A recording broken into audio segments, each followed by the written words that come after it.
श्रीमद् भगवद गीता अध्याय 1 अर्जुन विषाद योग। स्वागत इंट्रो। नमस्ते दोस्तों, आपके अपने चैनल पीयूष पर आपका बहुत बहुत स्वागत है। आज हम उस महान ज्ञान की यात्रा शुरू कर रहे हैं जो स्वयं भगवान श्री कृष्ण ने दी थी। आज हम जानेंगे श्रीमद् भगवद गीता का पहला अध्याय अर्जुन विषाद योग। इस वीडियो में हम एक एक बात विस्तार से समझेंगे। हमारे साथ 1 से लेकर 18 अध्याय तक जुड़े रहें। चैनल पीयूष को सब्सक्राइब जरूर करें और चलिए कुरुक्षेत्र के उस ऐतिहासिक मैदान में चलते हैं। 1 महाराज धृतराष्ट्र का प्रश्न। दोस्तों, गीता की शुरुआत महाराज धृतराष्ट्र के एक महत्वपूर्ण सवाल से होती है। वे अपने मंत्री संजय से पूछते हैं, हे संजय, धर्म की भूमि कुरुक्षेत्र में युद्ध की इच्छा से इकट्ठा हुए मेरे और पांडु के पुत्रों ने क्या किया? महाराज धृतराष्ट्र ये जानना चाहते थे कि युद्ध के मैदान में उस समय क्या घट रहा था। 2 दुर्योधन की घबराहट। संजय बताते हैं कि पांडवों की व्यूह रचना और उनकी सेना के अनुशासन को देखकर दुर्योधन के मन में घबराहट पैदा हुई। वह तुरंत अपने गुरु द्रोणाचार्य के पास गया और उन्हें पांडवों की सेना के महारथियों के नाम गिनाने लगा। दुर्योधन अपनी सेना की शक्ति बढ़ा चढ़ाकर बता रहा था ताकि गुरु द्रोणाचार्य का पूरा सहयोग उसे मिले। 3 शंखों की भयंकर गूंज। युद्ध की घोषणा करने के लिए सबसे पहले भीष्म पितामह ने सिंह के समान गर्जना की और अपना शंख बजाया। इसके बाद कौरवों की ओर से अनेक शंख और नगाड़े बजने लगे। इसके जवाब में भगवान श्री कृष्ण ने अपना पांचजन्य शंख बजाया और अर्जुन ने देवदत्त शंख। इन दिव्य शंखों की आवाज इतनी तीव्र थी कि उसने धरती और आकाश को कंपा दिया और दुर्योधन की सेना के हृदय दहल गए। 4 अर्जुन का रथ बीच मैदान में। जब युद्ध की शुरुआत होने ही वाली थी तब अर्जुन ने भगवान श्री कृष्ण से एक विशेष विनती की। उन्होंने कहा, हे अच्युत, मेरा रथ दोनों सेनाओं के बीच में ले चलिए। मैं उन योद्धाओं को देखना चाहता हूं जो इस धर्म युद्ध में मुझसे लड़ने के लिए यहां खड़े हैं। श्री कृष्ण ने रथ को ठीक पितामह भीष्म और गुरु द्रोणाचार्य के सामने ले जाकर खड़ा कर दिया। 5 अपनों को देखकर मोह और शोक। जैसे ही अर्जुन ने नजर उठाई, उन्होंने सामने अपने ही परिवार को देखा। उन्होंने देखा कि सामने उनके पितामह भीष्म, उनके गुरु द्रोण, उनके मामा, भाई, मित्र और सगे संबंधी खड़े हैं। ये देखकर अर्जुन का हृदय करुणा और अपार दुख से भर गया। उनके हाथ कांपने लगे, उनका मुख सूख गया और उनके हाथ से उनका प्रसिद्ध धनुष गांडीव गिर गया। 6 अर्जुन का युद्ध से इनकार। अर्जुन ने अत्यंत व्याकुल होकर श्री कृष्ण से कहा, हे कृष्ण, अपने ही बंधु बांधवों को मारकर मुझे न तो विजय चाहिए और न ही राज्य का सुख। इस युद्ध से कुल का नाश होगा और समाज में अधर्म फैलेगा। अपनों का वध करके प्राप्त किया गया राज्य पाप के समान होगा। इतना कहकर शोक से भरे हुए अर्जुन रथ के पिछले भाग में बैठ गए और उन्होंने युद्ध करने से मना कर दिया।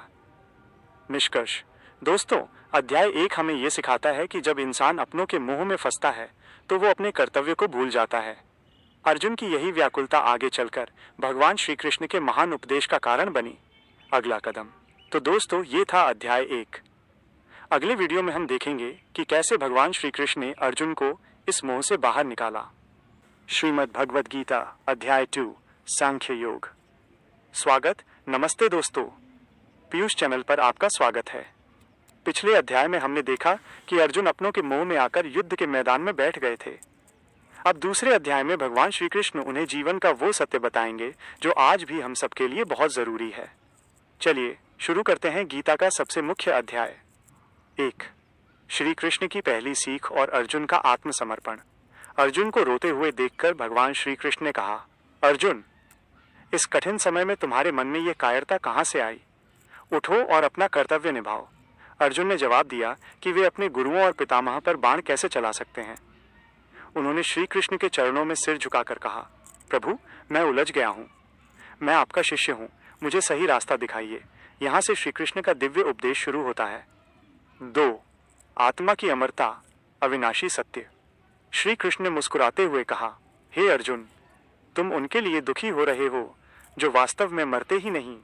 जैसे मनुष्य पुराने कपड़े उतारकर नए कपड़े पहनता है, वैसे ही यह आत्मा पुराने शरीर को छोड़कर नया शरीर धारण करती है। आत्मा को न शस्त्र काट सकते हैं, न आग जला सकती है, न पानी भिगो सकता है और न ही हवा सुखा सकती है। इसलिए शरीर के विनाश पर शोक करना व्यर्थ है। 3 स्वधर्म और क्षत्रिय का कर्तव्य। भगवान ने अर्जुन को उनके धर्म की याद दिलाई। उन्होंने कहा कि एक योद्धा के लिए न्याय के लिए युद्ध करना ही स्वर्ग का द्वार है। यदि तुम धर्म युद्ध से पीछे हटते हो तो तुम अपना कर्तव्य और मान सम्मान दोनों खो दोगे। लोग तुम्हें कायर कहेंगे, जो एक वीर पुरुष के लिए मृत्यु से भी अधिक कष्टकारी है। 4. कर्म का महान सिद्धांत, निष्काम कर्म योग। यहीं पर श्री कृष्ण ने गीता का सबसे प्रसिद्ध श्लोक कहा, कर्मण्येवाधिकारस्ते मा फलेषु कदाचन। उन्होंने समझाया कि तुम्हारा अधिकार केवल कर्म करने पर है, उसके फल पर नहीं। फल की चिंता करना छोड़ दो और अपना काम पूरी ईमानदारी से करो। जब तुम लाभ हानि और जय पराजय को एक समान समझकर कर्म करोगे तब तुम्हें कोई पाप नहीं लगेगा। 5. स्थित प्रज्ञ, स्थिर बुद्धि वाला मनुष्य। अर्जुन ने पूछा, हे केशव, स्थिर बुद्धि वाले मनुष्य के क्या लक्षण हैं? श्री कृष्ण ने उत्तर दिया, जिसका मन इच्छाओं और कामनाओं से विचलित नहीं होता, जो दुखों में घबराता नहीं और सुखों की लालसा नहीं करता, वही स्थित प्रज्ञ है। जैसे कछुआ डर आने पर अपने अंगों को अंदर समेट लेता है, वैसे ही ज्ञानी पुरुष अपनी इंद्रियों को बाहरी आकर्षणों से हटाकर अपने वश में रखता है।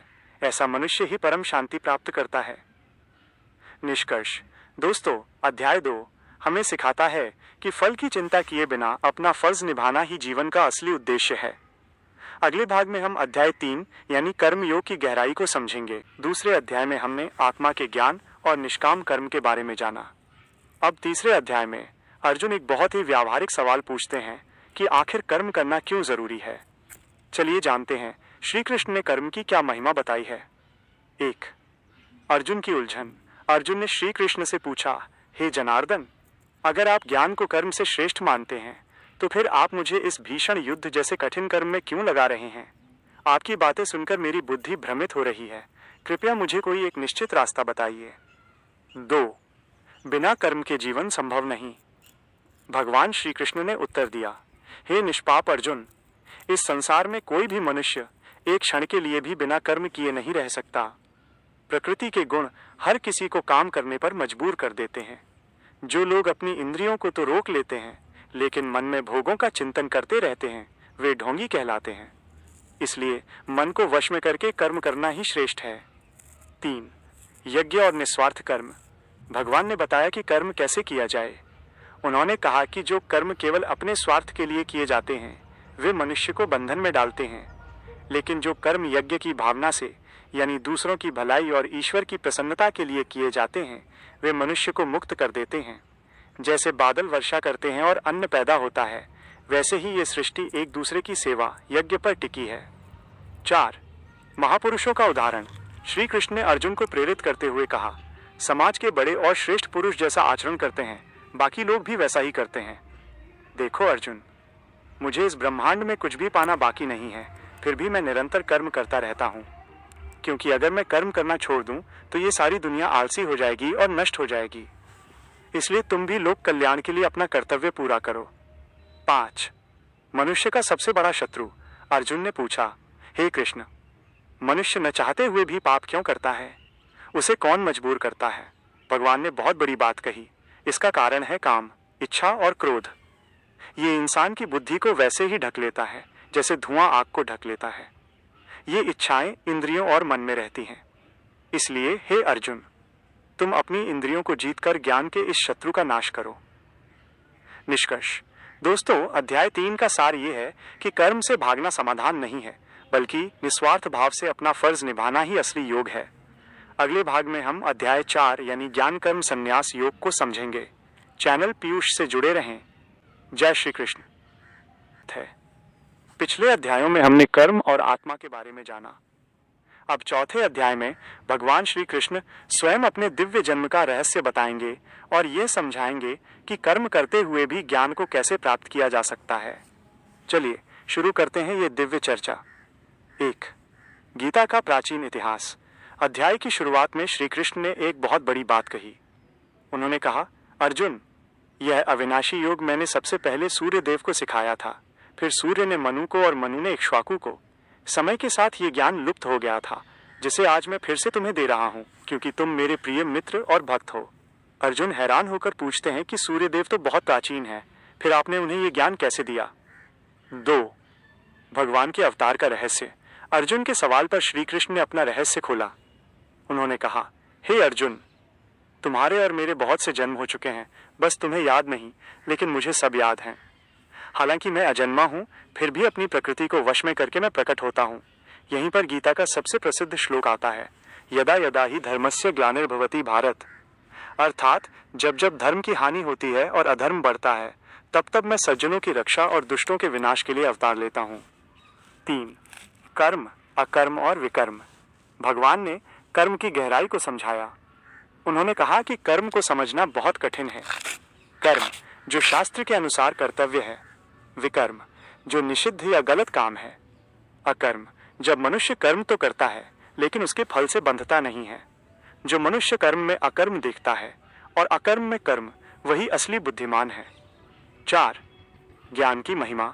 श्री कृष्ण ने कहा कि दुनिया में ज्ञान के समान पवित्र और कुछ भी नहीं है।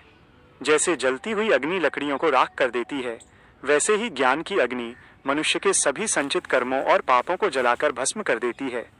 जिस मनुष्य के मन में श्रद्धा है और जो अपनी इंद्रियों को जीत चुका है, उसे ही ये परम ज्ञान प्राप्त होता है। 5. संशय, शक का त्याग। अध्याय के अंत में भगवान ने अर्जुन को प्रेरित करते हुए कहा, हे अर्जुन, जिस मनुष्य के मन में संशय शक होता है, उसका न यह लोक सुधरता है और न ही परलोक। इसलिए अपने हृदय में अज्ञान से उपजे इस संशय को ज्ञान की तलवार से काट डालो और युद्ध के लिए खड़े हो जाओ। निष्कर्ष। दोस्तों, अध्याय 4 हमें सिखाता है कि सही ज्ञान ही वो शक्ति है जो हमें दुविधा से बाहर निकालती है। अगले भाग में हम अध्याय 5 यानी कर्म संन्यास योग के बारे में जानेंगे। गीता के सफर में अब हम 5वें अध्याय पर पहुंच गए हैं। यहाँ अर्जुन का सवाल हम सबके मन का सवाल है, क्या सब कुछ छोड़कर साधु बन जाना श्रेष्ठ है या दुनिया में रहकर अपना फर्ज निभाना? चलिए जानते हैं महाराज श्री कृष्ण का उत्तर। 1. अर्जुन की दुविधा। अर्जुन ने पूछा, हे कृष्ण, आप पहले कर्मों के त्याग की प्रशंसा करते हैं और फिर कर्मयोग, काम करने की सलाह देते हैं। इन दोनों में से जो मेरे लिए सबसे ज्यादा कल्याणकारी हो, वो मुझे निश्चित करके बताइए। 2. कर्मयोग और संन्यास दोनों का लक्ष्य एक। भगवान श्री कृष्ण ने उत्तर दिया, हे अर्जुन, कर्म का त्याग, संन्यास और कर्म योग, काम करना, दोनों ही परम पद की ओर ले जाते हैं। लेकिन इन दोनों में कर्म योग यानी काम करना ज्यादा सरल और श्रेष्ठ है। एक सच्चा सन्यासी वही है जो न किसी से द्वेष करता है और न ही किसी चीज की इच्छा करता है। जो इंसान फल की चिंता छोड़कर काम करता है, वो घर में रहकर भी सन्यासी ही है। 3. कमल के पत्ते जैसा जीवन। भगवान ने एक बहुत ही सुंदर उदाहरण दिया। उन्होंने कहा, जैसे कमल का पत्ता पानी में रहता है लेकिन पानी उसे छू नहीं पाता, वैसे ही जो मनुष्य अपने सारे कर्म भगवान को अर्पण कर देता है और आसक्ति, अटैचमेंट छोड़ देता है, उसे पाप कभी स्पर्श नहीं कर पाते। वो दुनिया में रहते हुए भी दुनिया की गंदगी से दूर रहता है। 4. समदृष्टि, सबको एक समान देखना। श्री कृष्ण ने बताया कि एक असली ज्ञानी कौन है। उन्होंने कहा, जो विद्यावान ब्राह्मण, गाय, हाथी, कुत्ते और एक चांडाल में भी एक ही परमात्मा को देखता है, वही असली पंडित या ज्ञानी है। जिसकी बुद्धि स्थिर है, वो सुख मिलने पर बहुत ज्यादा खुश नहीं होता और दुख आने पर घबराता नहीं। वो अपनी शांति अपने अंदर ही ढूंढता है। 5. शांति का सूत्र। अध्याय के अंत में भगवान ने शांति प्राप्त करने का मंत्र दिया। उन्होंने कहा, जो मुझे सभी यज्ञों और तपस्याओं का भोगने वाला, समस्त लोकों का स्वामी और सभी प्राणियों का परम मित्र समझ लेता है, उसे ही परम शांति मिलती है। भगवान ने स्पष्ट किया कि वे हमारे सबसे बड़े शुभचिंतक हैं। निष्कर्ष। दोस्तों, अध्याय 5 हमें सिखाता है कि हमें जिम्मेदारियों से भागना नहीं है, बल्कि कमल के फूल की तरह खिलना है, जो कीचड़ में रहकर भी खुद को पवित्र रखता है। अगले भाग में हम अध्याय 6 यानी आत्म संयम योग में ध्यान की विधि को समझेंगे। चैनल पीयूष से जुड़े रहें। जय पीयूष भाई। अध्याय 6 का नाम है आत्म संयम योग। यह अध्याय उन लोगों के लिए बहुत खास है जो अपने मन को काबू में करना चाहते हैं और ध्यान मेडिटेशन सीखना चाहते हैं। इसमें महाराज श्री कृष्ण ने मन को जीतने के सबसे असरदार तरीके बताए हैं। आपके चैनल पीयूष के लिए यहाँ अध्याय 6 की पूरी जानकारी दी गई है। श्रीमद् भगवद गीता अध्याय 6 आत्म संयम योग। स्वागत, नमस्ते दोस्तों। पीयूष चैनल पर आपका फिर से स्वागत है। अब तक हमने कर्म और ज्ञान की बात की, लेकिन इन सब को अमल में लाने के लिए हमारा मन हमारे वश में होना चाहिए। छठे अध्याय में भगवान श्री कृष्ण हमें सिखाएंगे कि ध्यान कैसे लगाया जाए और मन को अपना दुश्मन बनने से कैसे रोका जाए। चलिए इस गहरी यात्रा पर चलते हैं। 1. खुद का उद्धार स्वयं करें। भगवान श्री कृष्ण ने एक बहुत बड़ी बात कही है। मनुष्य को चाहिए कि वो अपने मन के द्वारा अपना उद्धार करे, खुद को नीचे न गिराए, क्योंकि यह मन ही इंसान का सबसे बड़ा मित्र है और यही मन इंसान का सबसे बड़ा शत्रु भी है। जिसने मन को जीत लिया उसका मन मित्र है, लेकिन जिसका मन उसके बस में नहीं वह उसके लिए दुश्मन की तरह काम करता है। 2. ध्यान मेडिटेशन की विधि। भगवान ने ध्यान लगाने का तरीका बताया। उन्होंने कहा कि योग के लिए स्थान एकांत और स्वच्छ होना चाहिए। शरीर, गर्दन और सिर को सीधा रखकर नजर को नाक के अगले हिस्से पर टिकाकर बिना इधर उधर देखे मन को शांत करना चाहिए। ब्रह्मचर्य का पालन करते हुए और मन को मुझ में, ईश्वर में लगाकर बैठना ही असली योग है। 3. संतुलन का महत्व। श्री कृष्ण ने समझाया कि योग न तो बहुत ज्यादा खाने वाले के लिए है और न ही बिल्कुल न खाने वाले के लिए। ये न तो बहुत सोने वाले के लिए है और न ही हमेशा जागने वाले के लिए। जिसका खान पान, सोना, जागना और काम करना संतुलित, बैलेंस्ड है, उसी का योग सिद्ध होता है और वही दुखों से मुक्त होता है। 4. चंचल मन को वश में कैसे करें। यहाँ अर्जुन एक बहुत ही व्यावहारिक सवाल पूछते हैं। हे कृष्ण, ये मन तो बड़ा चंचल, जिद्दी और बलवान है। इसे रोकना तो हवा को रोकने जैसा कठिन लगता है। तब श्री कृष्ण ने महामंत्र दिया, हे कुंती पुत्र, इसमें कोई शक नहीं कि मन को वश में करना कठिन है, लेकिन निरंतर अभ्यास, प्रैक्टिस और वैराग्य से इसे वश में किया जा सकता है। 5. योग भ्रष्ट का क्या होता है। अर्जुन ने पूछा कि अगर कोई योग शुरू करे लेकिन बीच में ही भटक जाए तो उसका क्या होगा। भगवान ने आश्वासन दिया, हे अर्जुन, कल्याण के मार्ग पर चलने वाले का कभी बुरा नहीं होता। ऐसा व्यक्ति मरने के बाद अच्छे लोकों में जाता है और फिर से एक पवित्र या संपन्न परिवार में जन्म लेकर अपनी योग की यात्रा वहीं से शुरू करता है जहां उसने पिछले जन्म में छोड़ी थी। निष्कर्ष।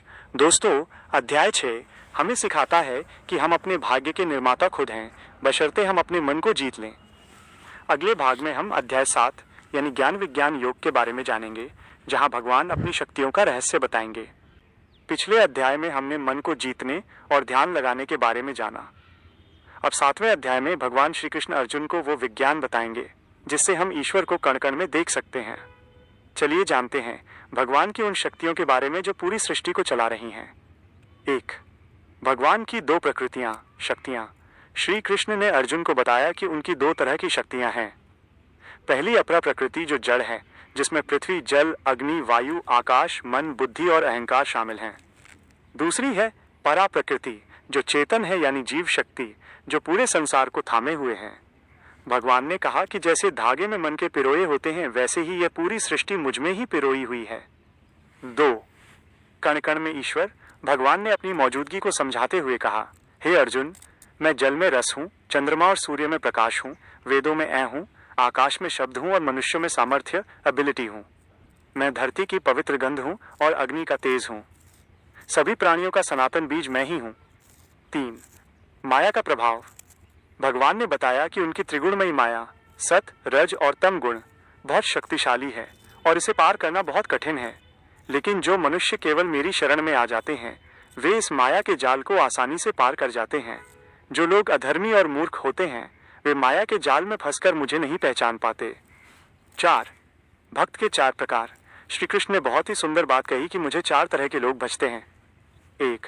आर्त, जो दुख या संकट के समय याद करते हैं। 2. अर्थार्थी, जो धन या सुख की चाहत के लिए याद करते हैं। 3. जिज्ञासु, जो मुझे जानने की इच्छा रखते हैं। 4. ज्ञानी, जो ये जान चुका है कि सब कुछ ईश्वर ही है।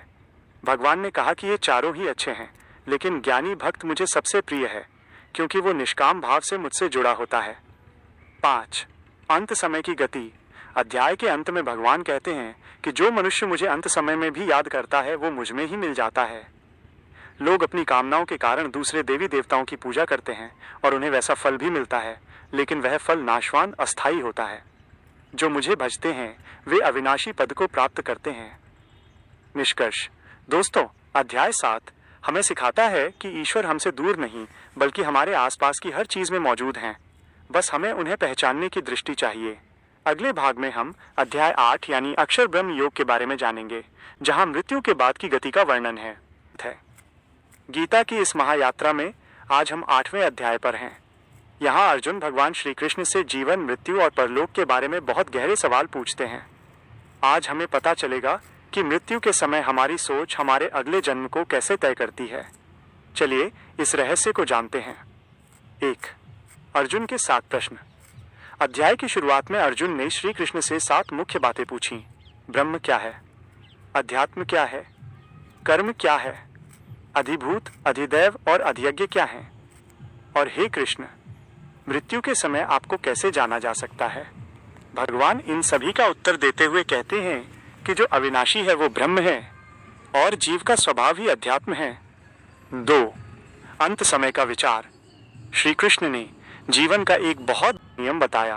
हे कुंती पुत्र, मनुष्य अंत समय में जिस जिस भाव का चिंतन करते हुए शरीर छोड़ता है वो अगले जन्म में उसी भाव को प्राप्त होता है।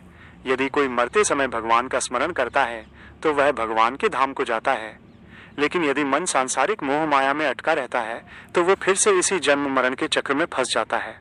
3. सतत स्मरण का अभ्यास। अर्जुन ने पूछा कि मृत्यु का समय तो अनिश्चित है, तो फिर हमेशा आपको याद रखना कैसे संभव है। भगवान ने कहा, तस्मात् सर्वेषु कालेषु मामनुस्मर युद्धे च, यानी तुम हर समय मेरा स्मरण करो और अपना युद्ध कर्तव्य भी करो। यदि तुम्हारा मन और बुद्धि मुझ में अर्पित है तो तुम निश्चित रूप से मुझे ही प्राप्त होगे। 4. योग की शक्ति और एक अजाप। भगवान ने ध्यान की विधि बताते हुए कहा कि जो मनुष्य अपनी इंद्रियों को रोककर मन को हृदय में स्थिर करके और प्राणों को मस्तक सिर पर चढ़ाकर ऐ ब्रह्म का प्रतीक का जाप करते हुए शरीर त्यागता है वो परम गति को प्राप्त होता है। इसके लिए निरंतर अभ्यास और भक्ति की आवश्यकता होती है। 5. जन्म मरण से मुक्ति। श्री कृष्ण ने बताया कि इस ब्रह्मांड में ब्रह्मा के लोक तक सभी लोग पुनरावर्ती हैं, यानी वहां से वापस आना पड़ता है, लेकिन जो मनुष्य मुझे प्राप्त कर लेता है उसका पुनर्जन्म नहीं होता।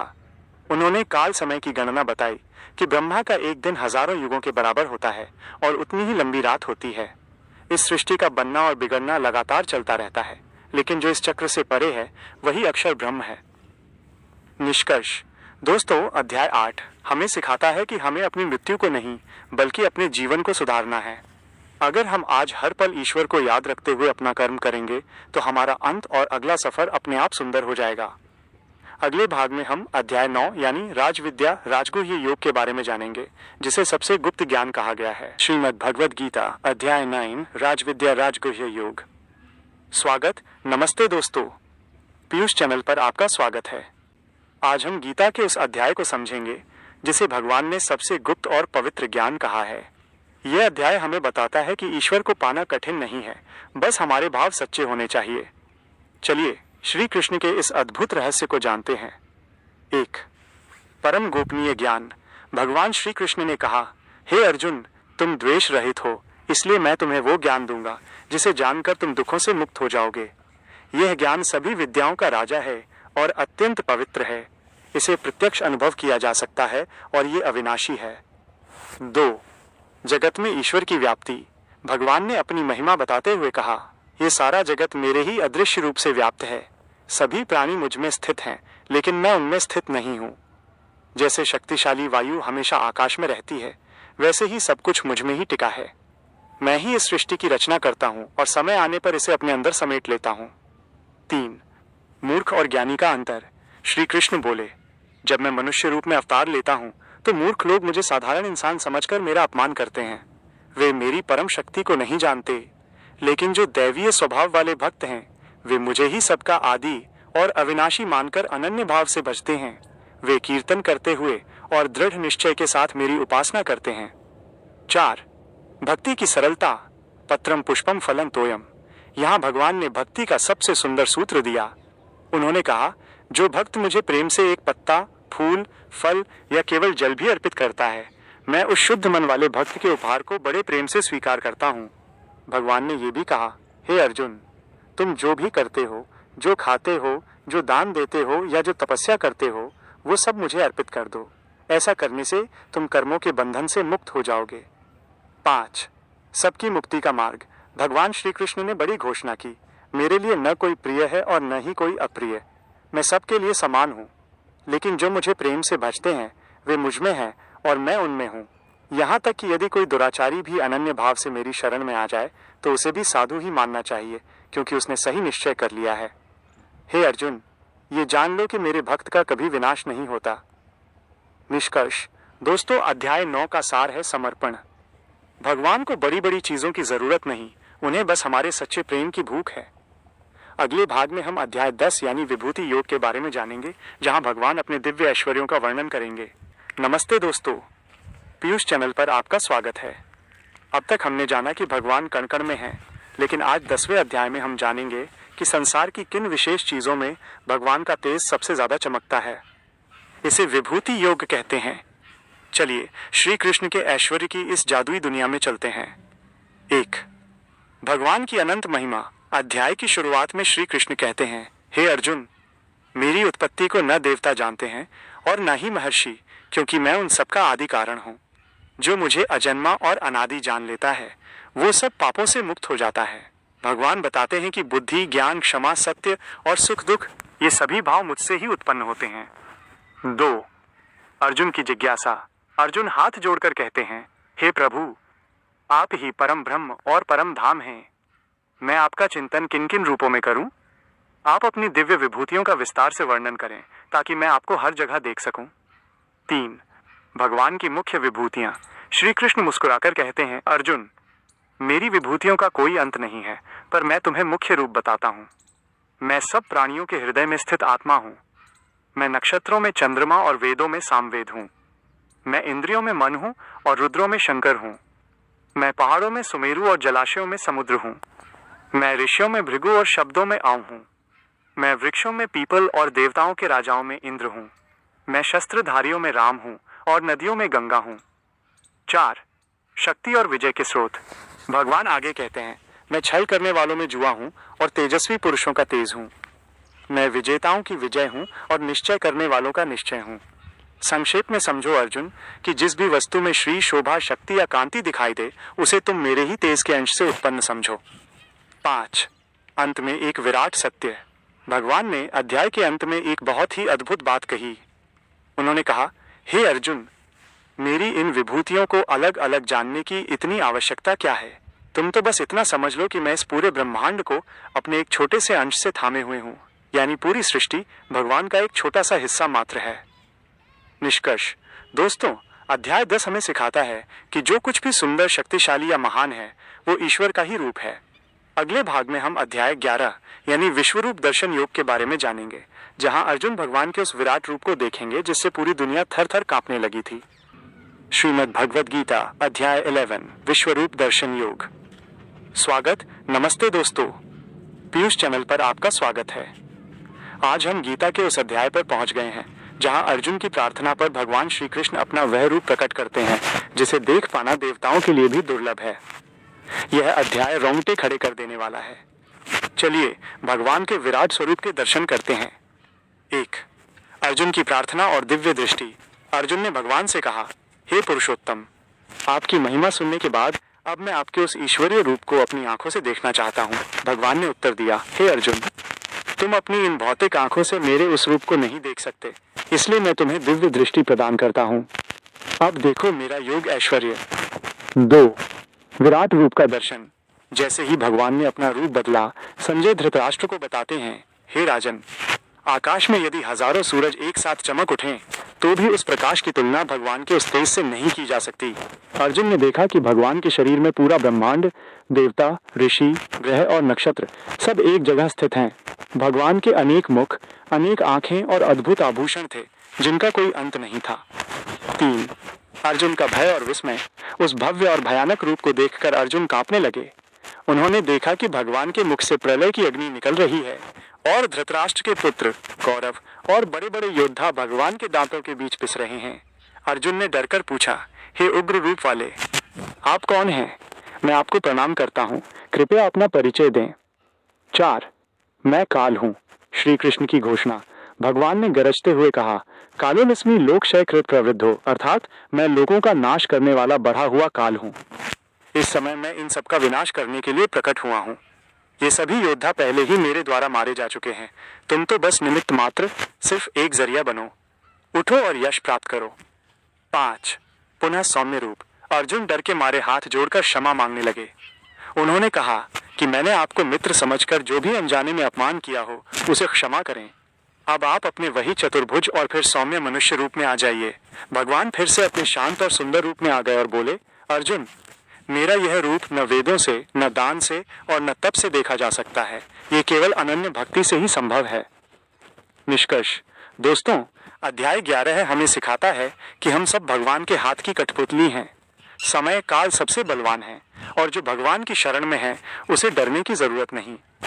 अगले भाग में हम अध्याय 12 यानी भक्ति योग को समझेंगे। गीता के इस सफर में 12वें अध्याय पर हैं।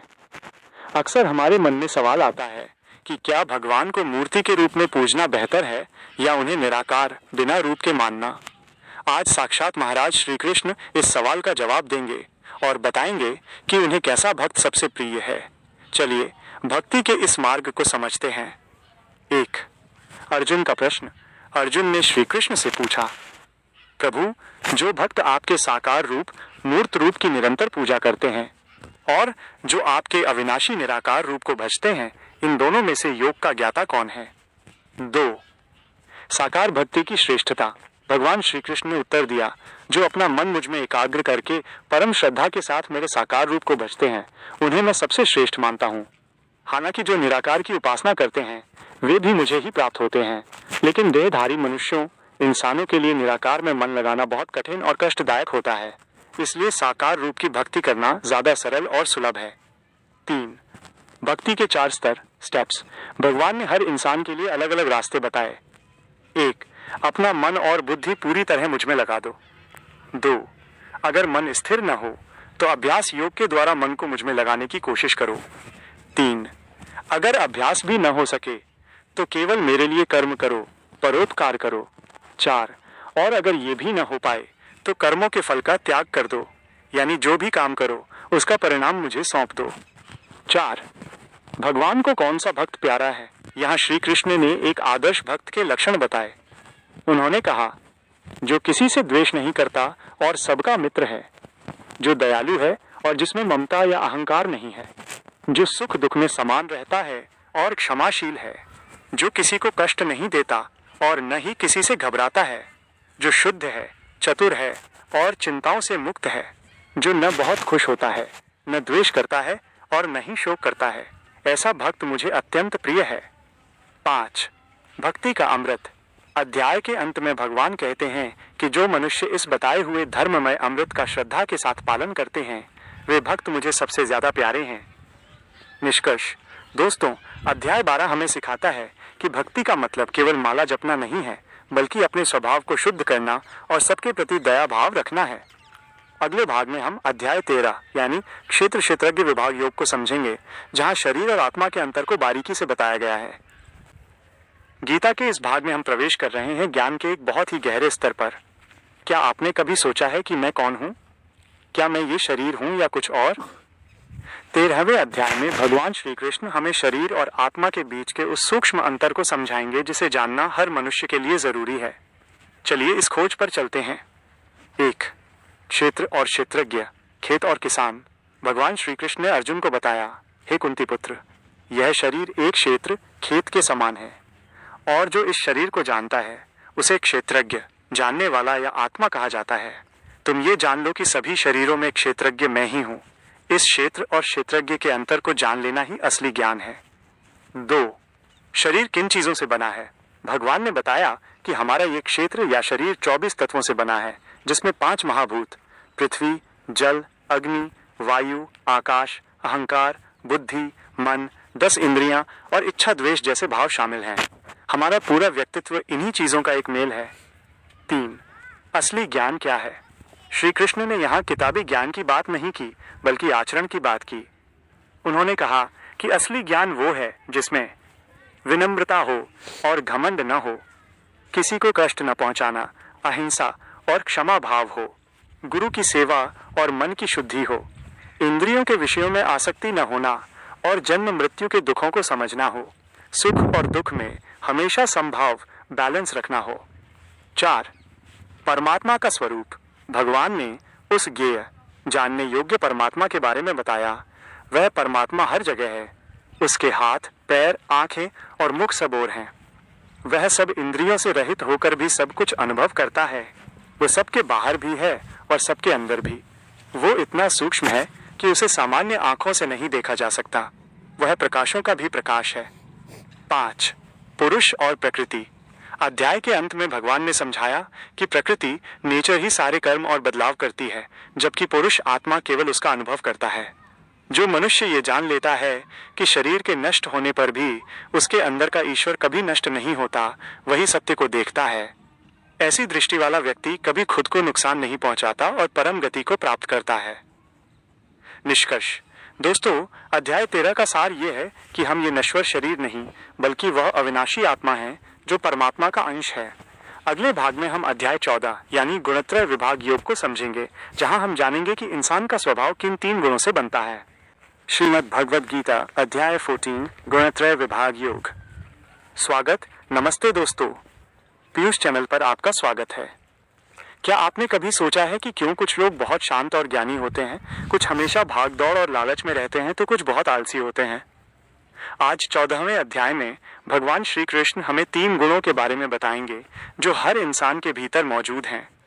चलिए अपने स्वभाव को गहराई से समझते हैं। 1. प्रकृति के 3 गुण। श्री कृष्ण ने अर्जुन को बताया, हे महाबाहो, प्रकृति से 3 गुण उत्पन्न होते हैं, सत्वगुण, रजगुण और तमगुण। ये तीनों गुण ही अविनाशी आत्मा को शरीर के साथ बांध देते हैं। जब तक हम इन गुणों के प्रभाव में हैं, हम इनके अनुसार ही काम करते हैं। 2. सत्वगुण, प्रकाश और सुख। भगवान बोले, सत्वगुण निर्मल और प्रकाश देने वाला है। यह मनुष्य को सुख और ज्ञान के प्रति आसक्त करता है। जिस मनुष्य में सत्व गुण बढ़ता है, उसके अंदर ज्ञान का प्रकाश फैलता है और वह शांति का अनुभव करता है। ऐसे व्यक्ति की मृत्यु होने पर वो उत्तम लोकों को प्राप्त होता है। 3. रजगुण, लोभ और क्रिया। रजगुण के बारे में श्री कृष्ण ने कहा, यह राग और तृष्णा इच्छाओं से पैदा होता है। यह मनुष्य को कर्मों के फल में बांध देता है। जब रजगुण बढ़ता है तो इंसान के अंदर लोभ, अशांति और बहुत सारे काम करने की लालसा पैदा होती है। ऐसा व्यक्ति हमेशा कुछ न कुछ पाने की भाग दौड़ में लगा रहता है। 4. तम गुण, अंधकार और प्रमाद। तीसरे गुण के बारे में बताते हुए भगवान ने कहा, तम गुण अज्ञान से पैदा होता है और सभी प्राणियों को मोह में डालता है। ये मनुष्य को आलस्य, नींद और प्रमाद, गलती करने की आदत में बांधता है। जब ये गुण बढ़ता है तो इंसान के अंदर अंधेरा छा जाता है और वो कुछ भी सही गलत नहीं देख पाता। 5. गुणातीत, गुणों से परे होना। अर्जुन ने पूछा, हे प्रभु, जो इन तीनों गुणों से ऊपर उठ गया है उसके लक्षण क्या हैं? श्री कृष्ण ने उत्तर दिया, जो गुणों के आने जाने से विचलित नहीं होता, जो दुख और सुख को एक समान समझता है, जिसके लिए मिट्टी का ढेला और सोना बराबर है, और जो निंदा या स्तुति में स्थिर रहता है, वही गुणातीत कहलाता है। ऐसा व्यक्ति केवल मेरी अनन्य भक्ति करके इन गुणों को पार कर जाता है और मुझ में मिल जाता है। निष्कर्ष दोस्तों, अध्याय 14 हमें सिखाता है कि हमें तम और रजगुण से ऊपर उठकर सत्व गुण को बढ़ाना चाहिए और अंत में उस स्तर तक पहुंचना चाहिए जहां हमें संसार की कोई भी स्थिति विचलित न कर सके। अगले भाग में हम अध्याय 15 यानी पुरुषोत्तम योग के बारे में जानेंगे, जिसे गीता का सबसे रहस्यमयी अध्याय माना जाता है। श्रीमद् भगवद गीता अध्याय 15 पुरुषोत्तम योग। इस अध्याय को गीता का सार माना जाता है। 1. संसार का उल्टा वृक्ष। भगवान श्री कृष्ण ने संसार की तुलना एक अश्वत्थ पीपल के पेड़ से की है, जिसकी जड़ें ऊपर परमात्मा में हैं और शाखाएं नीचे संसार में फैली हुई हैं। भगवान कहते हैं कि जो इस रहस्य को समझ लेता है वही असली ज्ञानी है। इस संसार रूपी पेड़ को केवल वैराग्य की कुल्हाड़ी से ही काटा जा सकता है। 2. परमात्मा का तेज। भगवान कहते हैं, जो तेज सूर्य में है, जो चंद्रमा में है और जो अग्नि में है, वो मेरा ही तेज है। मैं ही धरती में प्रवेश करके अपनी शक्ति से सब प्राणियों को धारण करता हूँ और मैं ही जठराग्नि भूख बनकर भोजन पचाता हूँ। 3. पुरुषोत्तम कौन है? श्री कृष्ण ने बताया कि 2 तरह के पुरुष हैं, क्षर नश्वर शरीर और अक्षर अविनाशी आत्मा। लेकिन इन दोनों से उत्तम एक उत्तम पुरुष है जिसे परमात्मा या पुरुषोत्तम कहा जाता है। जो मुझे पुरुषोत्तम जान लेता है वो सब कुछ जान लेता है। श्रीमद् भगवद गीता अध्याय 16 दैवासुर संपद्विभाग योग। यहाँ भगवान इंसानों के स्वभाव को 2 भागों में बांटते हैं, दैवीय और आसुरी।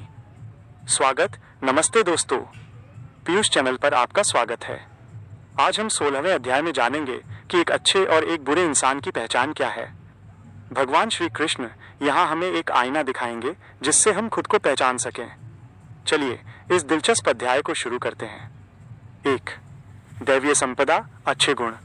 महाराज श्री कृष्ण ने अर्जुन को 26 ऐसे गुण बताए जो एक इंसान को देवता के समान बनाते हैं। उन्होंने कहा, मन की शुद्धि, दान, इंद्रियों पर कंट्रोल, दया, कोमलता, क्षमा, धैर्य और किसी से शत्रुता न करना, ये सभी दैवीय गुण हैं जो इंसान को मुक्ति की ओर ले जाते हैं। 2. आसुरी संपदा, बुरे लक्षण। अब भगवान ने उन लक्षणों की बात की जो इंसान को पतन की ओर ले जाते हैं। उन्होंने कहा, पाखंड, घमंड, क्रोध, कठोर वाणी और अज्ञान, ये आसुरी लक्षण हैं। ऐसे लोग मानते हैं कि ये दुनिया झूठी है, इसका कोई ईश्वर नहीं है और केवल अपनी इच्छाओं को पूरा करना ही जीवन का लक्ष्य है। वे अहंकार के नशे में चूर होकर दूसरों का अपमान करते हैं। 3. नरक के 3 द्वार। भगवान श्री कृष्ण ने यहाँ एक बहुत बड़ी चेतावनी दी है। उन्होंने कहा, त्रिविधम नरकस्येदम द्वारम नाशन मात्मनः, अर्थात 1. काम, वासना, इच्छा, 2. क्रोध, 3. लोभ, लालच। ये तीनों आत्मा का नाश करने वाले नरक के द्वार हैं। जो इंसान इन तीनों से बच जाता है वो अपने कल्याण का काम करता है और परम पद को प्राप्त होता है। 4. शास्त्र का महत्व। अध्याय के अंत में भगवान कहते हैं कि जो मनुष्य शास्त्रों की मर्यादा छोड़कर मनमाना आचरण करता है उसे न सुख मिलता है और न ही सिद्धि। इसलिए क्या करना चाहिए और क्या नहीं, इसके लिए शास्त्र ही तुम्हारा प्रमाण होना चाहिए। निष्कर्ष। दोस्तों, अध्याय 16 हमें सिखाता है कि हम अपने गुणों से ही पहचाने जाते हैं। अगर हम नरक के 3 द्वारों से बचकर दैवीय गुणों को अपनाएं तो हमारा जीवन सफल हो जाएगा। अगले भाग में हम अध्याय 17 यानी श्रद्धात्रय विभाग योग को समझेंगे, जहां हम जानेंगे कि हमारे खाने पीने और दान देने का हमारे स्वभाव पर क्या असर पड़ता है। चैनल पीयूष को सब्सक्राइब करें। जय श्री कृष्ण। श्रीमद् भगवद गीता अध्याय 17 श्रद्धात्रय विभाग योग। स्वागत, नमस्ते दोस्तों, पीयूष चैनल पर आपका स्वागत है। गीता के इस सफर में अब हम 17वें अध्याय पर हैं। अर्जुन ने यहाँ एक बहुत ही गहरा सवाल पूछा है कि जो लोग शास्त्रों को तो नहीं जानते लेकिन श्रद्धा से पूजा करते हैं, उनकी स्थिति क्या होती है। आज महाराज श्री कृष्ण हमें बताएंगे कि हमारी श्रद्धा, हमारा भोजन और हमारा दान, ये 3 श्रेणियों में कैसे बटे हैं। चलिए विस्तार से समझते हैं। 1. 3 प्रकार की श्रद्धा। भगवान श्री कृष्ण ने कहा, अर्जुन, हर मनुष्य की श्रद्धा उसके स्वभाव के अनुसार 3 तरह की होती है, सात्विक, राजसी और तामसी। मनुष्य जैसा सोचता है और जिसकी संगति करता है वैसा ही वह बन जाता है। सात्विक लोग देवताओं को पूजते हैं, राजसी लोग यक्षों और राक्षसों को और तामसी लोग भूत प्रेतों की उपासना करते हैं। 2. 3 प्रकार का भोजन। Most important. भगवान ने बताया कि हम जैसा अन्न खाते हैं वैसा ही हमारा मन बनता है। सात्विक भोजन, जो आयु, बुद्धि, बल और सुख को बढ़ाने वाला हो, जो रसदार, चिकना और हृदय को भाने वाला हो, जैसे फल, दूध, सब्जियां। राजसी भोजन, जो बहुत कड़वा, खट्टा, नमकीन, बहुत गर्म, तीखा और जलन पैदा करने वाला हो। ऐसा भोजन दुख और रोग पैदा करता है। तामसी भोजन, जो आधा पका हुआ, रसहीन, दुर्गंध वाला, बासी और जूठा हो। ऐसा भोजन आलस्य और बीमारियां लाता है। 3 प्रकार के तप। अनुशासन। श्री कृष्ण ने तपस्या को 3 भागों में बांटा। 1. शरीर का तप, देवताओं, ब्राह्मणों और गुरुओं का पूजन, पवित्रता और अहिंसा। 2. वाणी का तप, ऐसा बोलना जो किसी को दुख न पहुंचाए, जो सत्य हो, प्रिय हो और हितकारी हो। 3. मन का तप, मन की प्रसन्नता, मौन रहना और आत्मनियंत्रण रखना। 4. 3 प्रकार का दान। दान के बारे में भगवान ने बहुत बड़ी बात कही। सात्विक दान, जो कर्तव्य समझकर बिना किसी बदले की उम्मीद के सही समय और सही व्यक्ति को दिया जाए। राजसी दान, जो बदले में कुछ पाने की इच्छा से या बहुत कष्ट के साथ दुखी होकर दिया जाए। तामसी दान, जो बिना सत्कार के तिरस्कार करके गलत समय पर और अयोग्य व्यक्ति को दिया जाए। 5. ओम तत्सत का रहस्य। अध्याय के अंत में भगवान ने ब्रह्म के 3 नाम बताए। ओम तत्सत। उन्होंने कहा कि कोई भी शुभ कार्य, यज्ञ या दान शुरू करने से पहले ऐ का उच्चारण किया जाता है। तत् का अर्थ है कि सब कुछ परमात्मा का है और सत का अर्थ है जो श्रेष्ठ और अविनाशी है। बिना श्रद्धा के किया गया कोई भी कर्म असत कहलाता है और उसका फल न यहाँ मिलता है न मरने के बाद। निष्कर्ष। दोस्तों, अध्याय 17 हमें अपने लाइफस्टाइल को सुधारने की प्रेरणा देता है। सात्विक भोजन और सात्विक दान ही हमें ईश्वर के करीब ले जाते हैं। अगले भाग में हम गीता के अंतिम और सबसे बड़े अध्याय 18 यानी मोक्ष संन्यास योग को जानेंगे, जहां पूरी गीता का निचोड़ समरी दिया गया है। श्रीमद् भगवद गीता अध्याय 18 मोक्ष संन्यास योग। स्वागत, नमस्ते दोस्तों, पीयूष चैनल पर आपका स्वागत है। आज हम उस मुकाम पर पहुंच गए हैं जहां भगवान श्री कृष्ण गीता के उपदेश को पूरा करेंगे। इस 18वें अध्याय में जीवन के हर पहलू त्याग, कर्म, बुद्धि और सुख का निचोड़ दिया गया है। चलिए जानते हैं कि भगवान ने अंत में अर्जुन को क्या अंतिम आदेश दिया। 1. संन्यास और त्याग का अंतर। अर्जुन ने पूछा, हे प्रभु, संन्यास और त्याग में क्या अंतर है? श्री कृष्ण ने समझाया, काम्य कर्मों, इच्छाओं से प्रेरित काम को छोड़ देना संन्यास है और सभी कर्मों के फलों का त्याग कर देना त्याग कहलाता है। भगवान ने स्पष्ट किया कि यज्ञ, दान और तप जैसे कर्म कभी नहीं छोड़ने चाहिए, क्योंकि ये मनुष्यों को भी पवित्र करते हैं। 2. कर्म के 5 कारण। भगवान ने बताया कि किसी भी काम की सफलता के लिए 5 चीजें जिम्मेदार होती हैं। 1. अधिष्ठान, शरीर। 2. कर्ता, काम करने वाला। 3. करण, इंद्रियां और औजार। 4. चेष्टा, कोशिश या प्रयास। 5. दैव, भाग्य या ईश्वरीय विधान। इसलिए इंसान को खुद को अकेला कर्ता मानकर अहंकार नहीं करना चाहिए। 3 प्रकार के सुख। श्री कृष्ण ने सुख को भी 3 श्रेणियों में बांटा। सात्विक सुख, जो शुरू में जहर जैसा लगे लेकिन अंत में अमृत जैसा हो, जैसे अनुशासन और तप। राजसी सुख, जो शुरू में अमृत जैसा लगे लेकिन अंत में जहर बन जाए, जैसे इंद्रियों के भोग। तामसी सुख, जो शुरू से अंत तक केवल आलस्य और मोह पैदा करे। 4. स्वधर्म का पालन। भगवान ने फिर से जोर दिया कि अपना धर्म, कर्तव्य, चाहे वो गुणरहित ही क्यों न हो, दूसरों के अच्छे दिखने वाले धर्म से कहीं श्रेष्ठ है। अपने स्वभाव के अनुसार कर्म करने वाला व्यक्ति पाप को प्राप्त नहीं होता। हे अर्जुन, तुम एक योद्धा हो और युद्ध करना ही तुम्हारा स्वभाव और धर्म है। 5. गीता का सबसे बड़ा मंत्र, शरणागति। अध्याय के अंत में भगवान ने सबसे गोपनीय बात कही, सर्वधर्मान् परित्यज्य मामेकम शरणम व्रज। अर्थात सब धर्मों, कर्तव्यों की चिंता को छोड़कर तुम केवल मेरी शरण में आ जाओ, मैं तुम्हें सभी पापों से मुक्त कर दूंगा, डरो मत। ये गीता का सबसे बड़ा आश्वासन है। 6. संजय का अंतिम कथन। अंत में संजय ने धृतराष्ट्र से कहा, हे राजन, जहाँ योगेश्वर श्री कृष्ण है और जहाँ गांडीवधारी धनुर्धर अर्जुन है, वहीं श्री विजय, विभूति और अचल नीति है, ऐसा मेरा मत है। निष्कर्ष माइनस सीरीज का समापन। दोस्तों, इसी के साथ श्रीमद् भगवद गीता के 18 अध्यायों का सफर पूरा होता है। गीता हमें सिखाती है कि जीवन एक युद्ध है और श्री कृष्ण हमारा विवेक, हमारे सारथी हैं। अगर हम फल की चिंता छोड़कर अपना कर्म करें तो जीत हमारी निश्चित है। पीयूष भाई के इस चैनल पीयूष पर गीता की ये पूरी सीरीज देखने के लिए आपका बहुत बहुत धन्यवाद। आशा है कि इन 18 अध्यायों ने आपके जीवन में एक नई रोशनी दी होगी। अगर आपको ये कोशिश अच्छी लगी तो वीडियो को लाइक करें और चैनल को सब्सक्राइब करें। जय श्री कृष्ण।